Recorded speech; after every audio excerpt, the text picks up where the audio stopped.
But we're going to start with a connect before content question, of course. And so just for a minute or two, in as few words as you can. So we often ask people to use a single word, but the question is, what makes you come alive? I ask you to share that with just a couple of people around you. What makes you come alive? And that comes from Howard Thurman, who said, don't ask what the world needs, ask what makes you come alive and go do it, because what the world needs is people who have come alive. So again, that's going back to that, where are the needs, but also where are your gifts, and how can you bring your passion and sustain yourself within work that is long-term. I used the term cathedral thinking yesterday because I picked that up from here, but I realise it doesn't necessarily make sense to everybody, but it's engaging in work where you may not ever get to sit in the glory of the finished project. So we need to be alive as we continue to do that. So we need to connect to those things, and it was great to see some people alive in their music and singing last night. So today we're going to look at then how we bring what makes us come alive to those visions that we share. And I wanted to start with something altogether, which is a bit about, well, what are the ways that exist for making change in the world? And Becca has very kindly been voluntold that she's going to write some things up. So the question is kind of, what are the tools of it for change that exist for people, for communities, for movements, for organisations? How can we... Well, actually, if you go one more, I put a title on it. Sorry, I turned over 2 sheets of paper. So I'm just going to ask people to popcorn, shout, put their hand up and say it. I will repeat them back so that everybody can hear, and we'll write them up here. But it's just, and in brief, like we don't need a whole fully formed campaign strategy, just what are different ways that people make change in the world or contribute to making change. Talking over shared meals. Talking over shared meals, yes, that's going to get a big yes from me, obviously. Community organising. Listening and community organising, and then we're going to do a writing pause and thinking pause. Give me a nod when you're ready for more. Protest. Protest. So that's road test. Protest. Protest. That makes more sense. So we've got community organising, listening, protest. Yeah. We're balancing where the board is for you to see and for those on camera to see, but we can turn it a little bit more. Is that right? Told you sometimes we start a thing and we don't know how it's going to go. So we have protest, and then what do we have? Singing. Singing, yes. Anything else? Celebrating together. Celebrating. Praying. Praying. Risk-taking. That was risk-taking. Sowing seeds. Sowing seeds. Education. Education. Functional committees. Functional committees. Unicorns. Proclaiming what other people have done. Proclaiming what other people have done. So learning from others and sharing that. Speaking truth to power. Small writing pause.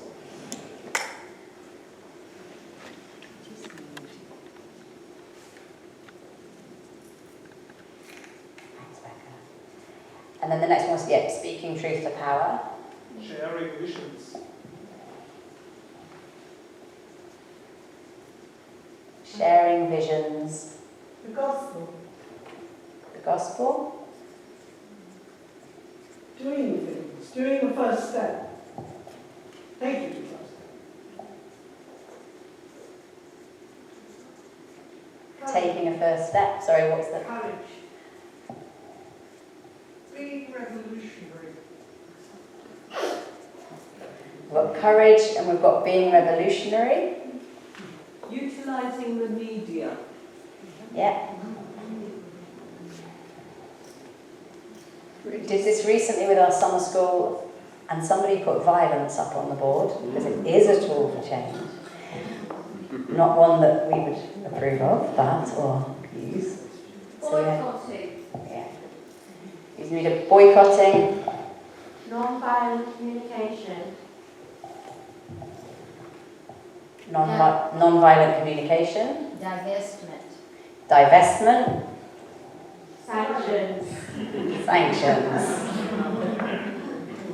Non-violent direct action. Non-violent direct action.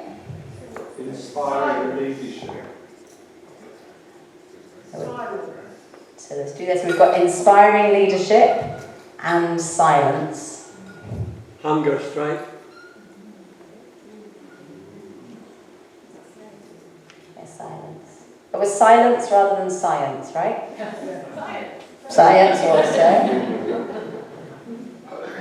And hunger strike we had. Democracy. Then we had empathy, and I think I heard democracy. Yeah. Storytelling.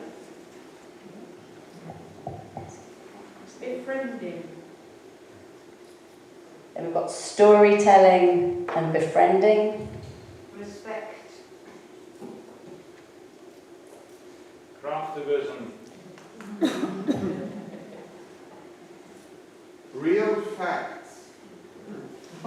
Befriending, respect. Then we had befriending, respect. Then we had craftivism, and then we had real facts. Did I miss one? In that flurry? Pardon? New laws. New laws. Yeah.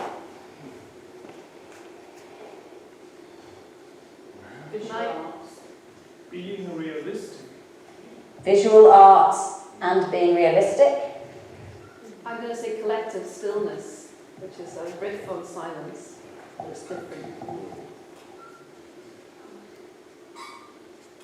Cultivating friends in high places. Then we had collective stillness. And we had cultivating friends in high places. I might add a brackets, which is relationships. Being a voice for others. Fasting.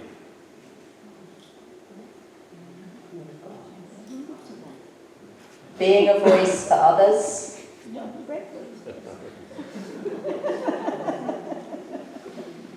Giving a voice to others.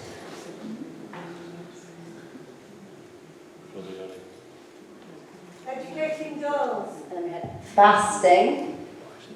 And then with education, we've also got educating girls. Theatre. We've got theatre. Alliances. Educating young men. That was alliances, and now we've also got educating young men. Turning princes to pals. Turning princes To pals. to pals, or Yeah, pals. P-A-L. Yeah. Turning princes to pals. Money.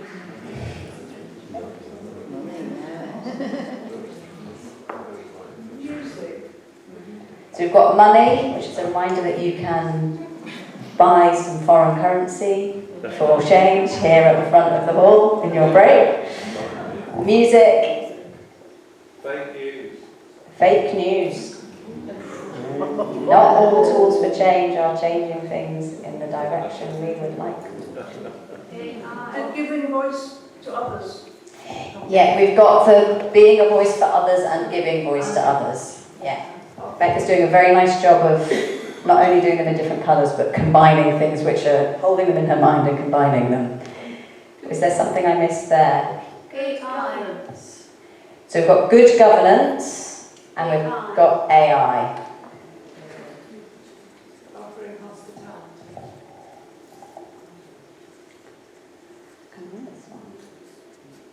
And we've got offering hospitality. Challenging stereotypes. That was challenging stereotypes. Loving.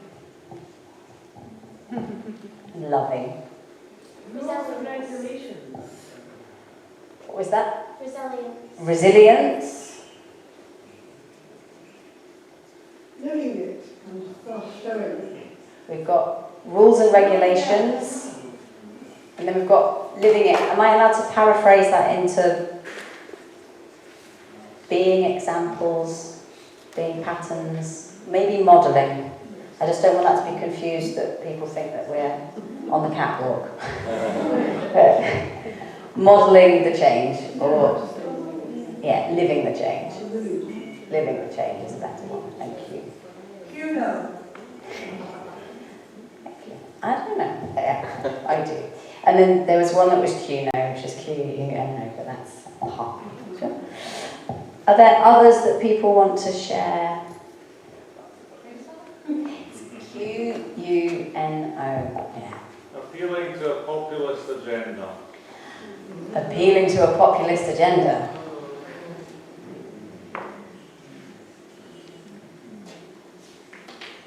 Good disagreement.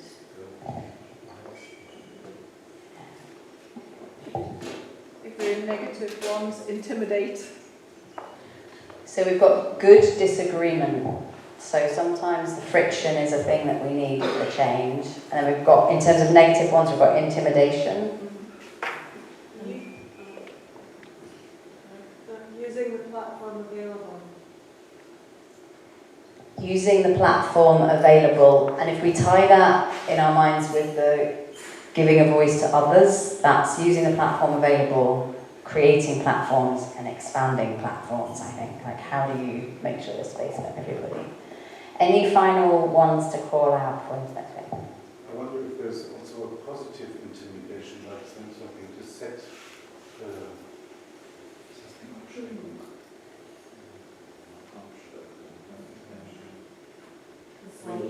if people can't be convinced, then you have to set them,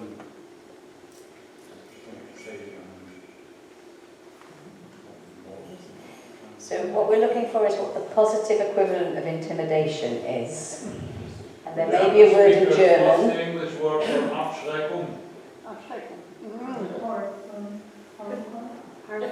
Persuasion. Not the same when you've got assertiveness.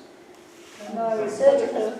Is it pressure? Is it persuasion? It's you know, sort of the reason we have sort of the balance between powers, you know, to ensure no bad things happen by both having enough armaments and so on. So it's that kind of intimidation by keeping power balances. And I have no idea whether English has a word like that. I love this when we meet something in language where there's a word that holds so much in one language that you cannot translate it into a single word in another language. So where we're coming out is that there's something that's about the balance, how power is held to account for, like, and that helps balance intimidation. By both having negative things in a way, but you know, in a way that then leads to a positive outcome. Well, absolutely, a mutual. So can we maybe put something that's about mutual We put the German respect of power? We can have mutually assured destruction on there, but I'm not sure that's what was being said there. Is it about accountability? Does it? No. Okay, so we're going for a balance of power. Let's just do it. We can write the German word. What's the German Yeah. Can someone spell the German word for us?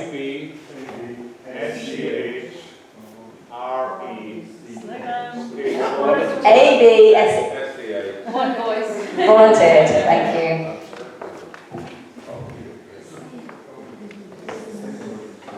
what I actually meant was something like to set boundaries. Yeah. So boundaries we can put in as a single word that we know doesn't capture all of it. Agreeing to differ. Got boundaries and agreeing to differ. We've got some things in there as well which are about, like this, which are about good conflict, if you like, or disagreeing well, or those sorts of things.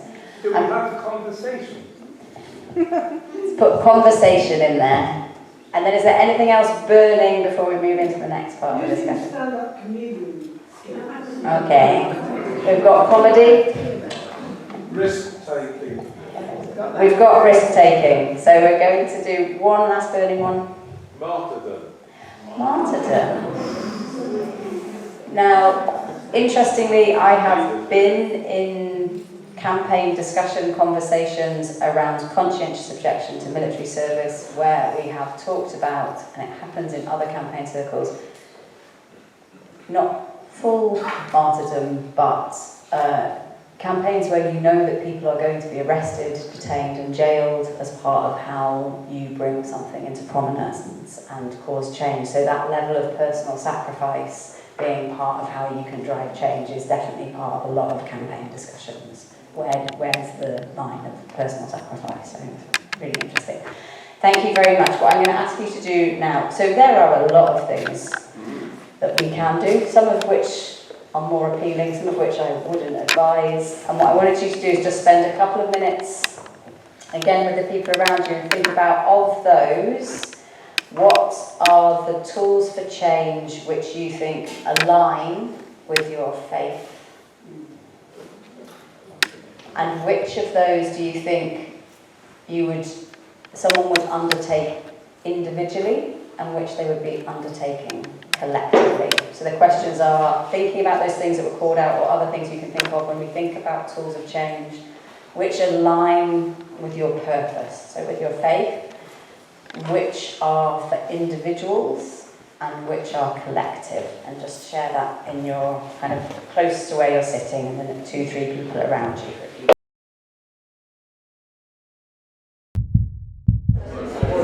Thank you. We're going to leave this wonderful toolbox up here so you can continue to think about that. But I wanted to ask that question about what feels congruent with your faith, because that's part of what we've been talking about, is how does your approach inform your process towards where you want to get. And I think it was Miriam raised the word resilience, and for me, the clearer the link is between how I'm doing something and where I'm trying to get, and the foundation that I'm coming from, the faith basis and the community that holds me in that is coming from, the more resilient I can be. So that's why I wanted to share that. And I also wanted to bring in that question that's about community, because there are actions we can take on our own, there are actions which are stronger in community as well. And I also wanted to do this because, as I said yesterday, I gave some examples. I've been giving examples from how QNO works. It's a particular way, but it's very definitely not the only way to make change, and it doesn't work on its own. There is an ecosystem of change. We need biodiversity in that ecosystem. It's really powerful for me when I can see the golden thread through the different manifestations of witness for change from the same faith basis. And the strongest example I've experienced so far is that process that I was talking to you about yesterday with the Global Compact for Migration. On the day that I was sitting in a conference centre in Marrakesh, where they were adopting that document on migration that we've been working on for the previous 2 years, was the same day that a group of activists known as the Stansted 15 in the UK were being prosecuted for having stopped a deportation flight, and that included people I knew, people from within the Quaker community, and at the same time on the US southern border with Mexico, American Friends Service Committee, which is the biggest Quaker service body, was working on interfaith and ecumenical work under the banner of Love Knows No Borders, and holding interfaith and ecumenical services across that border. And to sit there and know that I'd been doing the policy detailed end of this, but that it was absolutely part of the same piece of work, is really, really powerful. So there's a bit about that, what is for you to do on your own, what is for you to do collectively, and what is for you to do in concert with others, knowing where the pieces are, which is the bit that makes you come alive, and how does that connect to what others do. So the next little bit, we're going to work on kind of connections to others. Again, I'm going to throw you another quote, which comes from another movement organizer who's from the US called Grace Lee Boggs. And she says, movements are born of critical connections rather than critical mass. So it's less about how many of you there are and more about how connected you can be to others if we're working together for change. Because what we've been sharing about how we work in the Quaker UN office about bringing people into small circles and using quiet voices requires a degree of trust and relationship building, which means we need to know what might be holding us back from being open with someone who we're inviting in, and also aware of what the barriers or restrictions they might have on being open when we're inviting them in. And in our context, that includes things like the instructions they have from their government. So that works in other contexts. People don't have absolute freedom to do everything within their jobs. They work within systems and structures that put boundaries and limitations on what they can do. So are you engaging with somebody on a thing that they can actually change or not? And is there disagreement with you or different position coming from them or coming from a structure that they have to represent in that conversation? So that's both kind of what are their instructions, what is their circle of influence or scope of decision-making power. I think one of the biggest things is fear. The more afraid we are, the harder it is to be open with people. And that's both for me when I'm bringing people in and I'm nervous about it and I need to have 15 pages of notes because then I feel more secure, but that gets in the way of directly communicating, or for recognising where other people may be fearful about what they're being asked, or what they may be asked, or how they may be spoken to. So how do we allay that? I think uncertainty is a barrier to connecting, around uncertainty on information about a process or what the purpose of being brought into a space is, or lack of information about the potential impacts of decisions or what they're being asked to discuss. And then we had in here misinformation and disinformation, I think are barriers for connection.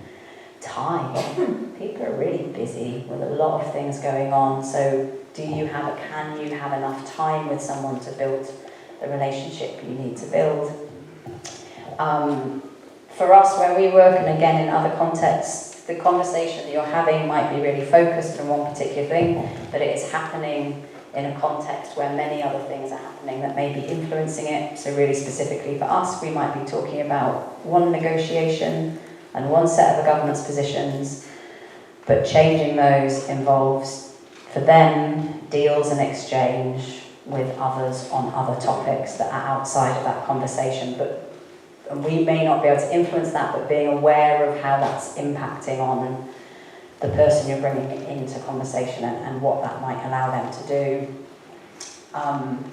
Resources, like money, makes it hard for people to engage. If you can't travel to something, it's very hard to be able to engage. So again, if you're inviting people in, how are you making it as physically, financially, culturally as accessible as possible?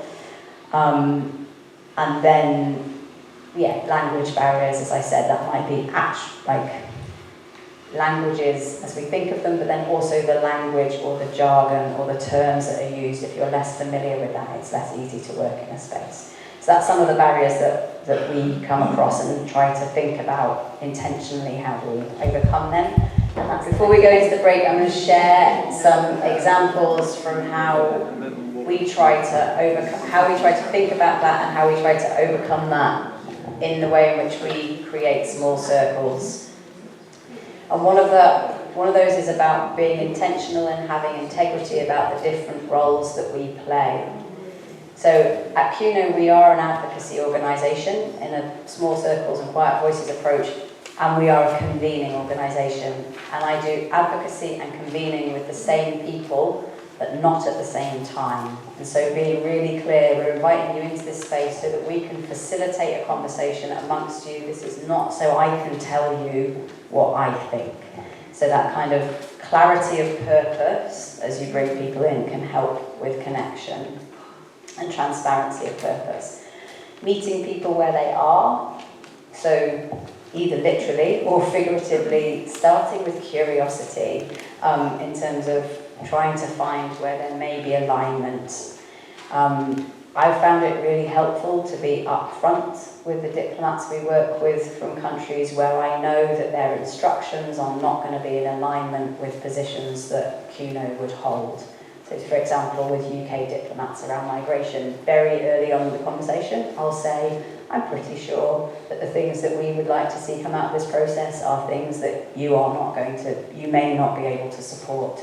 But from there, and from that acknowledgement of difference, where can we find the space we can work together? So not pretending and not requiring people to all be in the same place at the same time, in terms of their ideas and thinking. Creating space where people can feel comfortable to personally share, but not requiring people to be more vulnerable than they feel able to be. And that's in those sorts of questions that we've asked at the beginning.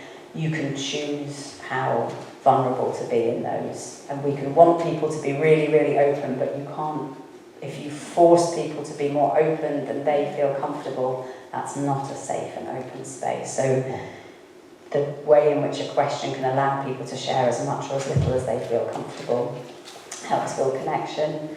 Understanding their spheres of influence and the limits they have on them. Again, we don't bring people into a space in CUNO to change a national government position, because that's not the power and authority that the people who we're working with have. We work with them on where can they move, how can we move with them in the space they have for movement, rather than asking of them things that aren't things that they can do. And then a lot of, it was in here, the living the change, being it, modelling it. So model the relationships and behaviours that you want to see. It's a really good way of helping encourage connection. And again, it's in your rules on the holding confidence, holding boundaries, holding to account. Those things, if we do them and we show that we do them, it encourages other people to do them, and they can see that you can be trusted to hold the boundaries and hold confidences. It helps build the trust and connection. And then trying to share what makes you come alive, share what you're passionate about, again, as an invitation for others to share more of themselves. The more open we can be, the more open, the easier it is for others to then reflect and respond back to that. And then a big one for us at CUNO is letting go of ego and attribution. If we are creating a space, we are doing a circle, we might have a direction we want it to move in, but we're not going to take credit for that movement, because that is something that happened when people came together and did something together. So that also includes for us getting out of the way if that's what's needed. You do that here, you do it beautifully, you get out of the refectory so people can clear. We're going to do it today when we get out of this room as quickly as possible so people can set up the tables. Sometimes the most helpful thing you can do is move yourself out of the way so that other people can get on with the task that they have.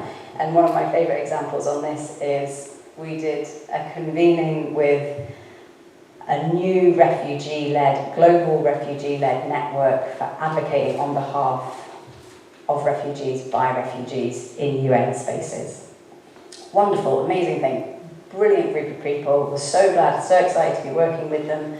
We held one quiet diplomacy lunch with them and about 10 diplomats. And then they told us they didn't need us to do anything else, because one of the diplomats in that room had said, we can host all of these in the future. And that gave it a credence and a grounding that was really useful. And so the thing that I had to do was be like, I'm not going to be in those meetings. But we'd done the thing that we could do. So again, you connect with people when you don't make it about yourself, when you're clear why you're there, but you don't need to own it, and you don't need to have the credit for what happens next. And that went on to do wonderful things, including the first example in Geneva of a UN delegation sharing their formal intervention in a really significant meeting with a refugee who they had made part of their delegation. It was Canada. They did that for the first time In one meeting, when they came round to that meeting cycle again, within 2 years, 30 delegations did the same thing. They put refugees on the same footing as their diplomats. They gave them space to speak in the formal settings. These are things that can be seeded by creating a space for people to be open, to connect, to see where they are, to share food, and then to celebrate their successes together. So that's what I wanted to do in the bit before the break. And then the last thing I wanted to do was to think about taking it on and out. I have a friend who's a facilitator who says not taking it back, because we're not going backwards.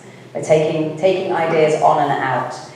So what I'm going to ask you to do, just in a 3 close to you, is to reflect on what that we've shared and discussed in these sessions has resonated for you. What has surprised you? And are there any seeds that have been planted for you?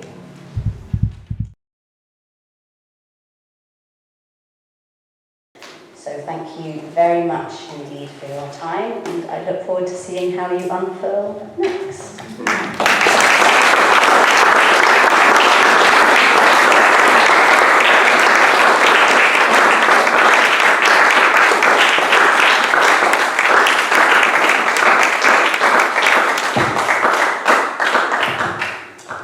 Dear Laurel, we introduced you on Saturday evening in the Abbey Church, and just before we had a little chat, we had a conversation with them amongst ourselves about what friendship was and what friend meant. And I kind of want to say, well, what does friend mean now for us? But I'm going to leave that one hanging and say to you, I think we're friends. You've taken us on a journey through roots and shoots and fruits, with all the wonderful biomimicry imagery that will live with us. And I love that orchard thinking. What was that? That was a clever one. Forest thinking as much as cathedral thinking. And you are part of that story for us now, forever. I was playing with images yesterday about butterflies, and it feels still for me like we are flying together, very vulnerable but very steady, and knowing that transformation can happen, and actually that we need to transform in order to live. And for the future of the world, we need to shed and continue to transform. And my hope is that we can do this side by side. Cuno and the Iona Community, somehow, some way, we're already doing it. Let's just keep deepening that. Now, because we know you're going back to the massive heat of Geneva, we've got a gift for you.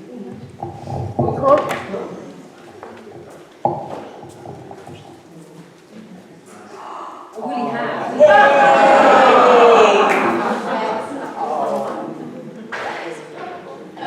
With our love, and save it for the winter, and I don't know if you're even a hat person, and it's quite a big one. This is part of the Camus story. We also wanted to give you a gift of the sea. We know you've been in this ocean a few times. This is from our shop, a beautiful acrylic by Anne White of the Jetty Beach, actually. I hope this will remind you of beautiful swims, Laurel, over the years, over the months. Over the days that you were here, but for future weeks and months. And a little card. Card made by Karen Ridley. Karen Ridley's cards are stunning. I said to you, go to Port Ban, you'll find some cowrie shells. I don't think you did, because I think Karen has found them all. And but there's one on this card. They keep coming back, we do know that. Once again, Laurel, thank you so much. You'll be here till tomorrow, so you're not going right now, but thank you for all you have given us for now and into the future.